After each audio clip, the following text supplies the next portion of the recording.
오늘 잠들기 전 묵상한 구절은요, 로마서 2장 1절부터 11절까지 말씀입니다.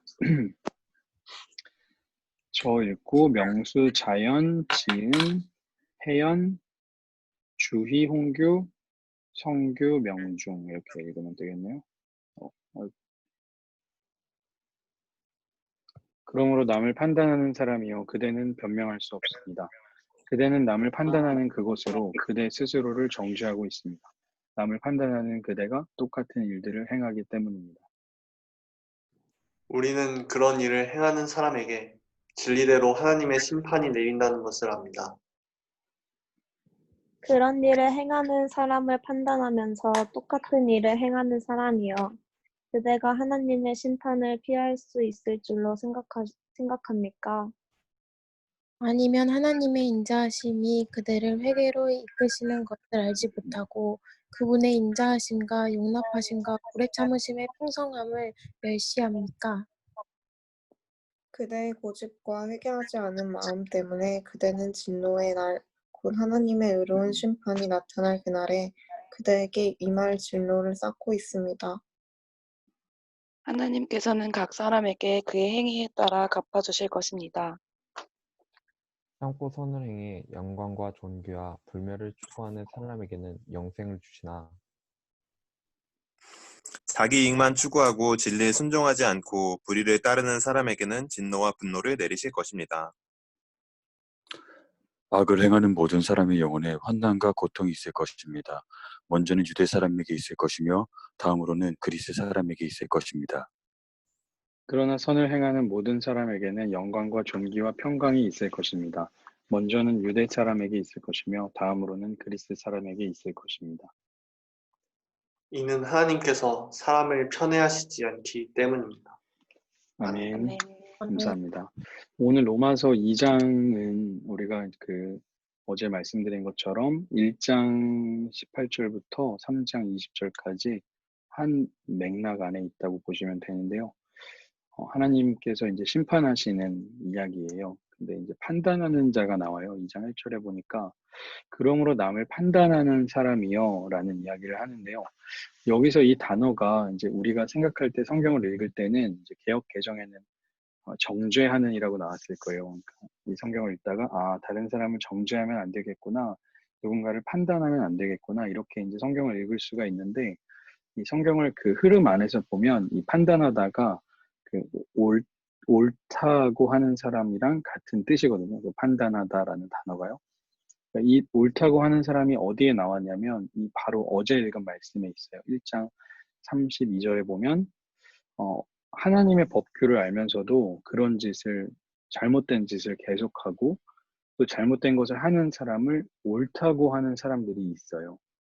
그러니까 이 사람들은 정말 잘못됐다. 하나님을 알면서도 그런 짓을 계속하고 그렇게 행동하는 사람들이 옳아.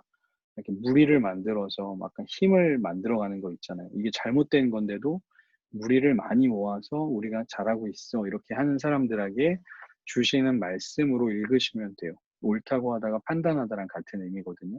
그러니까 2장 1절로 다시 넘어오면 뭐냐면 다른 사람을 옳다고 하는 사람, 그들은 사실은 스스로를 정죄하고 있는 겁니다.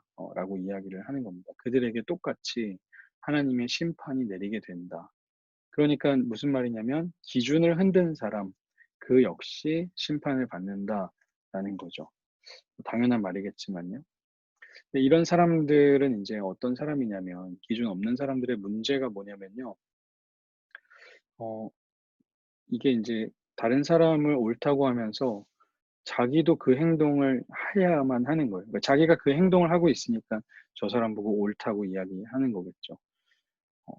무리를 만들어가는 거죠. 우리 사실 무리가 많아지면 힘이 되잖아요. 인스타도 이제 우리 인스타 청년들 많이 하지만 팔로워가 많아지면 그게 힘이 되고 돈이 되거든요. 말 한마디에 영향력이 생기는 거고요. 그러나 사람이 많다고 해서 그게 다 옳은 방향이라고 할 수는 없는데 마치 이 사람들은 악한 행동을 하고 있으면서 사람을 계속 모으고 있는 거예요. 그들 역시 심판을 받는데 이제 문제는 뭐냐면 똑같은 행동, 악한 행동을 하고 있는 거예요. 두 번째는 뭐냐면 이 사람들이 그러니까 다른 사람이 옳다고 하는 기준을 흔드는 사람들이 결국에는 어떤 모습으로 나아가냐면 하나님의 인자하심과 용납하심과 오래 참으심의 풍성함을 멸시하는 거예요. 그러니까 우리가 하나님의 백성이 되는 거, 우리가 구원받는 백성으로 살아가는 것은 하나님의 인자와 용납과 오래 참으심 때문인데 그것을 멸시하는 거죠. 그러니까 구원에 아예 하나님의 은혜를 멸시하는 거나 마찬가지죠. 그들은 고집과 회개하는 마음이 있어서 결국에는 심판을 받습니다. 기준이 흔들리는 사람은요, 하나님의 은혜를 이제 점점 기대하지 않게 돼요. 내가 다 할 수 있다고 생각을 하는 거죠. 근데 하나님의 기준은 분명합니다. 하나님의 기준은 무엇이냐면요. 하나님께서는 그의 행동에 따라 갚아주세요. 하나님이 이 땅을 다스리시는 원리가 있어요. 인과응보입니다. 잘한 사람한테는 상 주고 못한 사람한테는 벌 주고 이게 하나님께서 이 땅을 다스리시는 원리예요. 당연한 원리입니다. 그래서 착한 사람은 무엇이냐면 참고 선을 행해서 영광과 존귀와 불멸을 추구하는 사람. 그러니까 하나님 입장에서 선한 사람은 무엇이냐면요. 내가 무엇을 추구하고 있는지에 따라 구분이 돼요. 내가 영광과 존귀와 불멸을 추구하는 사람에게 영생을 주신대요. 내가 어떤 것을 쫓아가고 있는가를 이야기하죠. 반면에 악한 사람은 누굽니까? 자기 이익만 추구하는 사람이라고 이야기하죠. 진리에 순종하지 않고 불의를 따르고 진노와 분노를 하나님께서 내리실 것이다. 악을 행함은 곧 자기 이익만 추구하는 거라고 이제 말씀하시죠. 그래서 하나님께서는 악을 행하는 사람에게는 고통이 있고 또 선을 행하는 사람에게는 영광과 존귀가 있다라고 이야기를 하시는 겁니다. 유대 사람, 그리스 사람 이 이야기는 나중에 좀 지나간 본문에서 더 이야기할게요.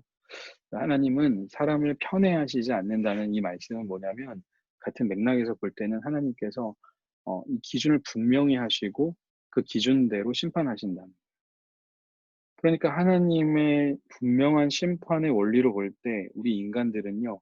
하나님이 내버려 두시면 하나님의 은혜를 저버리게 되고 결국에는 심판받을 사람이 분명해요. 우리의 행동으로 보자면요. 여러분들과 저의 행동으로 보자면 우리가 추구하는 것들을 보자면 우리는 심판받을 사람이 분명해요. 지금 로마서는요. 끊임없이 1장 18절부터 시작해서 3장 20절까지 우리를 절망으로 몰아가요.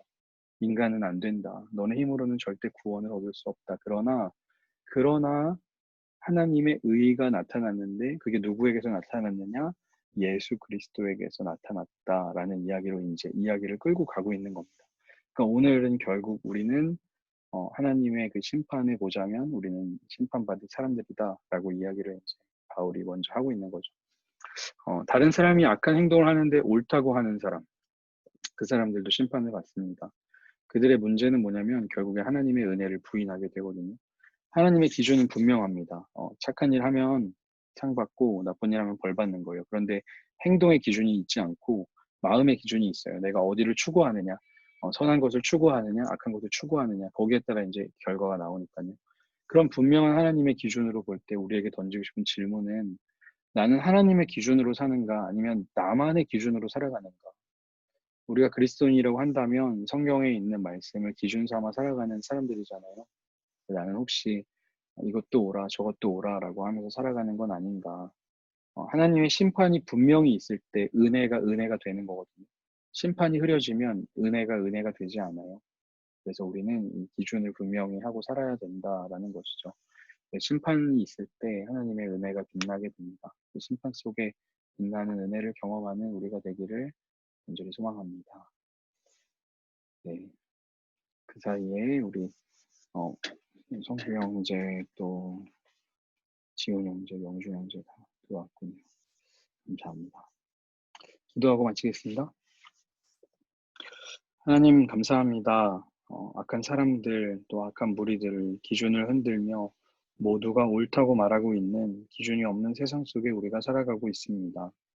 하나님의 말씀이 기준이 되지 않으면 우리도 이리저리 흔들리고 또 그것을 따라가고 결국에는 심판받을 사람들인 것이 분명한데 그런 우리에게 예수 그리스도를 보내주시고 그 은혜로 이렇게 살아가게 하심을 감사합니다. 하나님이 우리를 내버려 두셨을 때 우리가 절망으로 가게 되는 것을 분명히 깨닫게 하여 주시고 주님을 통하여서 하나님과 다시 연결된 그 관계를 붙들고 살아가는 우리들 될 수 있도록 인도하여 주옵소서. 무엇보다 우리를 붙들고 계신 그 하나님을 우리가 기억하며 그 은혜 안에 머무는 우리들 될 수 있도록 인도하여 주옵소서. 감사드리며 예수님의 이름으로 기도합니다. 아멘. 아멘. 수고하셨습니다. 감사합니다. 감사합니다. 감사합니다. 감사합니다.